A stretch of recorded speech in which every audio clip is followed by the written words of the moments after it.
Social democratic party of India की जानिब से औरंगाबाद शहर में एक एहतजाजी धरना दिया गया। ये धरना जिला कलेक्टर ऑफिस के रूबरू दिया गया।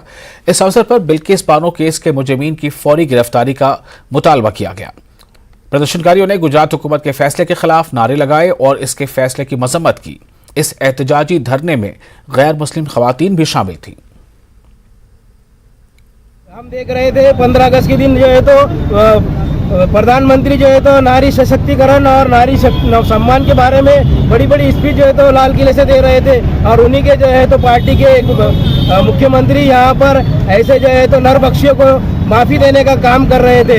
तो एसडीपीआई आज इस सड़कों पे उतरी है कि इन नरबख्शियों को वापस जेल में डाला जाए और इनके ऊपर कठोर कार्रवाई किया जाए। जो इन्होंने काम किया था ये पूरी दुनिया जो है तो जानती है किस तरह इन्होंने जो है तो बिल्किस बानो के ऊपर अत्याचार किए थे और कैसा हवानियत का खेल इनके साथ खेला गया था।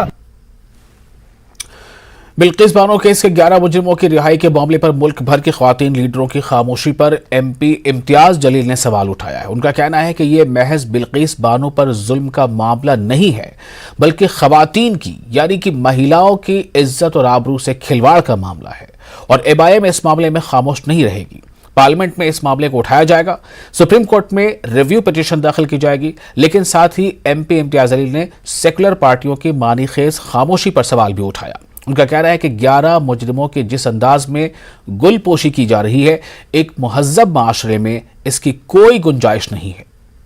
उन्होंने इस तरह के भयानक हरकत को अंजाम दिया था, वो आरोपी आज छूट जा रहे हैं और छूटने के बाद उनका जगह जगह के ऊपर जो जंगी स्वागत किया जा रहा है, इस्तकबाल किया जा रहा है, क्या वो हमारी तहजीब का हिस्सा है? क्या वो हमारी संस्कृति का हिस्सा है? क्या वो किसी धर्म के अंदर बैठता है कि हाँ बलात्कारियों का इस तरह से सत्कार किया जाना चाहिए करके? तो हमारा ये कहना है कि इस घटना की जितनी निंदा की जाए उतनी निंदा करने की जरूरत है। हम लोकसभा के अंदर ये सवाल उठाएंगे 100%। राजस्थान में जालौर के तीसरी जमात के तालिब इल्म इंद्र मेघवाल कत्ल मामले को लेकर समाजी जमातों के एहतजाज का सिलसिला जारी है। मामले में जल्द इंसाफ के लिए फास्ट ट्रैक कोर्ट में केस को मुंतकिल करने और वालिदैन को माकूल मुआवजा देने के मुतालबे को लेकर ऑल इंडिया रविदास समता पार्टी ने कलेक्ट्रेट में मुजाहरा किया और डीएम के जरिए सदर जमहूरिया को मेमोरेंडम पेश किया। हमारी सरकार अमृत महोत्सव मना रही है और कह रहे हैं कि सब जो तिरंगा लगाएं, परंतु ये एक दुखद घटना राजस्थान के अंदर हो गई। इंदर मेघवाल 9 साल का जो बच्चा है कक्षा में, उसने घड़े से पानी ले लिया और वहाँ के हेडमास्टर ने उसकी इतनी पिटाई की कि उपचार के दौरान उसकी मृत्यु हो गई। हम इसलिए आए हैं कि उसके परिवार को न्याय मिले और उसे जो है 50 लाख का मुआवजा दिया जाए और जिसने ये घटना को अंजाम दिया है उसे सजा दी जाए। कानपुर कोर्ट में कैबिनेट मिनिस्टर राकेश सचान को आर्म्स एक्ट मामले में जमानत मिली है। दरअसल पूरा मामला 31 साल पुराने मुकदमे का है जिसमें कुछ दिन पूर्व मंत्री को सजा हुई थी, लेकिन मंत्री जी कोर्ट से गायब हो गए थे। मामला सुर्खियों में आया तो मंत्री जी ने कोर्ट में अर्जी देकर 15 दिन की जमानत पर बाहर थे। आज फिर सुनवाई हुई तो सजा को स्थगित कर अगले मामले की सुनवाई तक जमानत मंत्री जी को फिर से मिल गई है।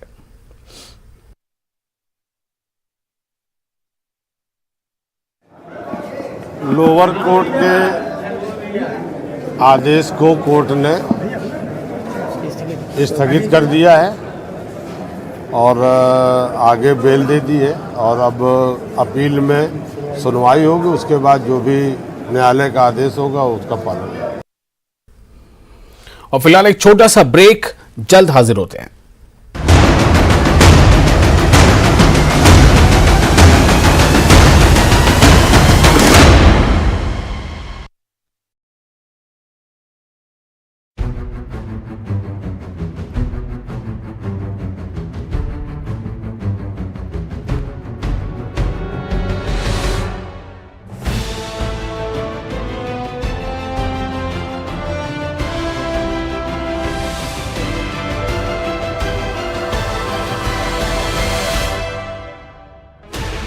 Sixteen channels, 15 languages, 26 states, 1,200 plus reporters, 66.9 crore viewers. India's largest news network, News 18 Network.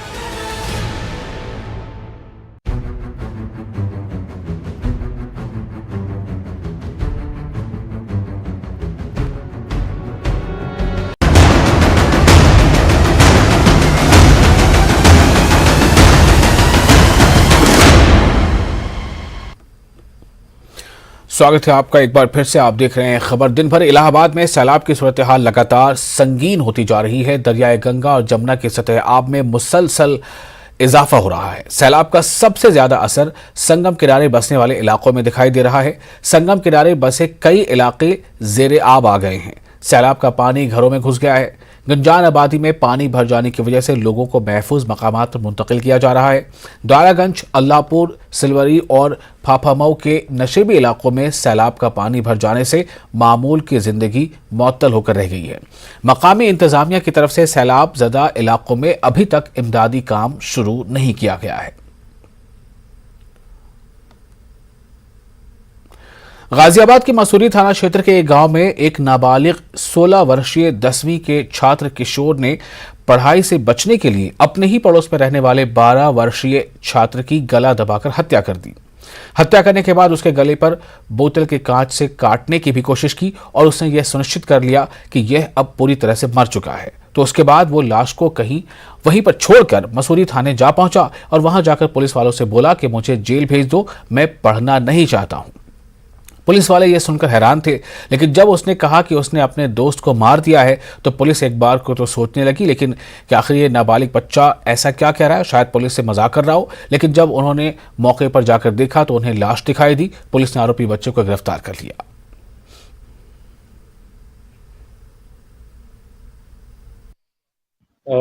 कल शाम को थाना मसूरी थाना चतर अंतर्गत एक पुलिस को सूचना मिली थी और वो लड़का ये 16 साल का एक छात्रा है, वो खुद एक 12 साल का छात्र का मार के आके थाना पर आ गया था। उसके बाद उनसे पूछताछ किया है क्यों ऐसे मारा है, क्या कारण है। पहले पुलिस को तो उन्होंने बताया हमको लड़ाई हुआ, बाद में अच्छी कड़ाई से पूछताछ किया। पूछताछ में उन्होंने ये बताया है हमको पढ़ने में मन नहीं लग रहा है, अब इसीलिए हम ये हत्या के इस तरह को उन्होंने बताया है। अलीगढ़ मुस्लिम यूनिवर्सिटी के जवाहरलाल नेहरू मेडिकल कॉलेज के फार्माकोलॉजी शोबे की जानिब से न्यूरोथेरापेटिक्स क्लिनिकल रिसर्च व जदीद पेशरफ्त मौजू पर एक CMA मुनक्किद किया गया। इसमें क्लिनिकल फार्माकोलॉजी के माहिरीन, बच्चों के डॉक्टरों के साथ अलीगढ़ मुस्लिम यूनिवर्सिटी के वाइस चांसलर ने शिरकत की। इस मौके पर डॉक्टरों ने बताया कि आज भी दिमाग से मुतालिक बहुत सी बीमारियां ऐसी हैं जिनकी दवाएं मौजूद नहीं हैं।